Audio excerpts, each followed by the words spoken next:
Élie à sa droite et le bouc à sa gauche.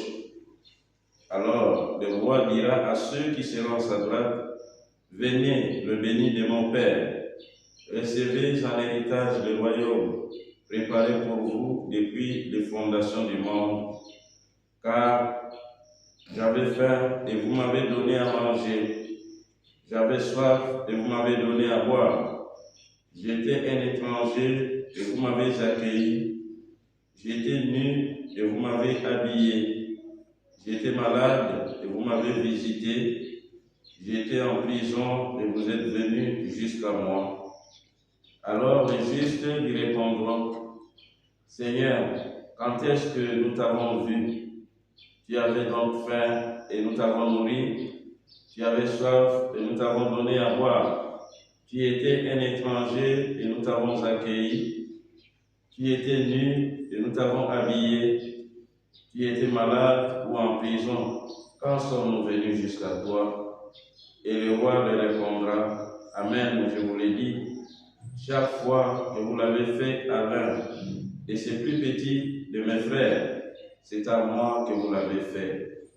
Alors il dira à ceux qui seront à sa gauche, allez-vous-en loin de moi, vous les maudits, dans le feu éternel préparé pour les diables et ses anges, car j'avais faim, et vous ne m'avez pas donné à manger, j'avais soif, et vous ne m'avez pas donné à boire, j'étais un étranger, et vous ne m'avez pas accueilli, j'étais nu, et vous ne m'avez pas habillé, j'étais malade et en prison, et vous ne m'avez pas visité. Alors ils répondront eux aussi, Seigneur, quand avons-nous dit avoir faim, avoir soif, être nu, étranger, malade ou en prison, sans nous mettre à ton service?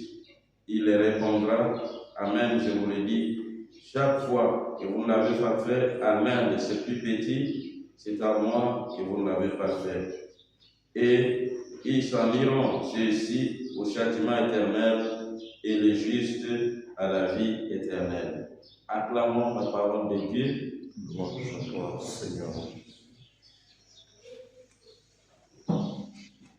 Nous voici depuis hier dimanche, entamé déjà la première semaine des carême, où nous sommes librement engagés à poser nos pas sur ceux du Seigneur, apprenant à ses côtés à mener le bon combat, et nous laissons façonner avec l'aide de sa parole, qui est esprit et vie, comme le rappelle le répond du psaume 18, à devenir le reflet de celui qui pour nous a hier vaincu les tentations au désert. Aujourd'hui, à travers les lectures qui nous sont proposées, nous est donné une fois de plus la merveilleuse occasion de redécouvrir et d'expérimenter l'amour dont nous sommes aimés du Seigneur.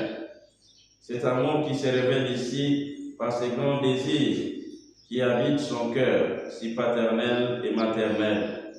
Désir de nous voir héritiers de sa vie, héritiers de la richesse de l'amour, de la tendresse, de la miséricorde qui inonde son cœur. Quelle ne doit pas être notre joie quand nous écoutons Dieu nous inviter à être comme lui. Soyez saints, car moi, le Seigneur votre Dieu, je suis saint. Dieu qui nous convie à nous inscrire à son école, école de la configuration, école de l'imitation de lui qui pour nous est le modèle par excellence, la référence, la source d'amour, de bonté, de générosité et de compassion. Et parce qu'il veut que nous soyons heureux, en paix, en harmonie, les uns avec les autres, unis dans la fraternité, il nous propose une ligne de conduite grâce à laquelle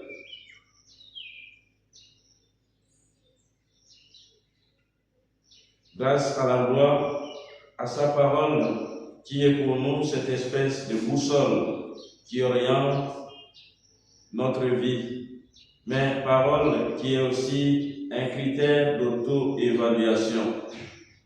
En nous invitant à être comme lui saint, il nous rappelle à cultiver en nous les sentiments de son cœur et à pratiquer ses commandements, afin que nous ayons en récompense la vie éternelle promise à ses élus.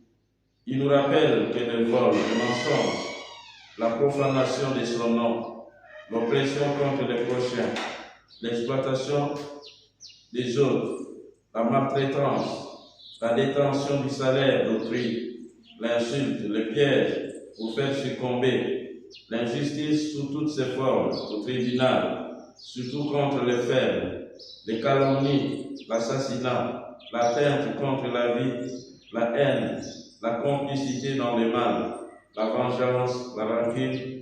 Voilà tout ce qui est à éviter et contre quoi il faut lutter sous peine de manquer cette vie éternelle.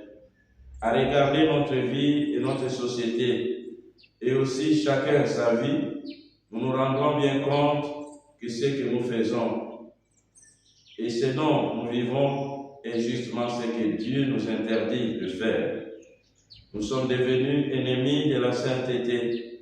Nous vivons dans l'iniquité jour et nuit. Nous volons à temps et à contre-temps. Ce vol qui a pris des figures multiples et diverses. Nous mentons comme nous respirons. Nous faisons des faux témoignages à longueur de journée pour gagner la sympathie de certains. Nous n'avons nul respect pour le nom de Dieu. L'oppression du prochain est devenue le mode opératoire de la vie. L'on exploite l'autre, on les chosifie, on commet l'esclavage sous diverses formes, le colonialisme, l'on s'enrichit sur le dos des autres, l'insulte est devenue quelque chose de normal et un pain quotidien. On s'étend les pièges et on se réjouit de voir l'autre succomber suite à notre ruse. L'injustice est la nouvelle façon de gagner la vie et le tribunal est le lieu le plus à éviter parce que l'objectivité et la vérité n'y résident plus. Les faibles sont écrasés. Les calomnies sont devenues une manière de terrasser l'autre. L'esprit de mort dans toutes les pensées. La vie est banalisée. Complicité dans le mal. Ne dérange personne. La vengeance, un mot de passe pour démontrer la puissance. Et tout cela révèle le manque d'amour et l'amour de Dieu et du prochain. Et pourtant, le Seigneur nous demande d'aimer notre prochain comme nous-mêmes. L'amour, la charité, voici la clé de la vie éternelle et les critères d'authenticité, de notre appartenance et de notre configuration au Christ. Jésus, dans l'évangile de ces jours, nous parle du jugement dernier et de la récompense réservée aux uns et aux autres. Devant nous, il met la vie et la mort, et il nous montre comment être héritier de cette vie et comment être voué à la mort éternelle. Tout est laissé à notre liberté et à notre volonté. La charité dans toutes ses formes et toutes ses diverses expressions, voilà la clé d'accès à la vie éternelle. Le manque de charité avec son cortège d'expressions, voilà la clé de la mort, de la malédiction et de la condamnation. À chacun de choisir ce qu'il veut. Aux sages d'entreprendre le chemin qui mène à la vie. L'heure a sonné pour nous de nous convertir et d'adhérer au camp du Christ. Celui qui a des oreilles pour entendre, qu'il entende.